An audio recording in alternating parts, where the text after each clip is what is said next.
पुण्यात महात्मा फुले समता प्रतिष्ठानतर्फे आयोजित चर्चासत्रात माजी आमदार भीमराव पाटोळे व इतर वक्त्यांनी सध्याची अघोषित आणीबाणी ही अर्धशतकापूर्वीच्या आणीबाणीपेक्षाही वाईट असल्याचं मत व्यक्त केलंय।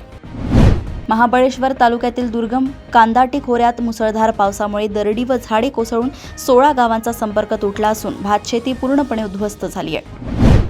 कडेगाव तालुक्यातील अमरापूर येथे ग्रामपंचायतीच्या जागेवरील 25 वर्षे जुनी अंगणवाडी इमारत कोणत्याही शासकीय परवानगीशिवाय जेसीबीने पाडल्याप्रकरणी तिघांवर गुन्हा दाखल करण्यात आलाय।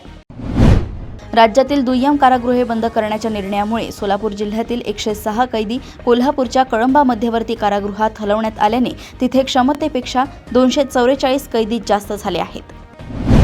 आगामी आषाढी वारी सोहळा स्मार्ट वारी सुरक्षित वारी या संकल्पनेतून यशस्वी करण्यासाठी सोलापूर ग्रामीण पोलिसांनी पावले उचलली आहेत। वारीत कायदा व सुव्यवस्था राखण्यासाठी पोलीस अधीक्षक अतुल कुलकर्णी यांच्या मार्गदर्शनाखाली 81 सराईत गुन्हेगारांची पोलीस मुख्यालयात परेड घेण्यात आली आहे।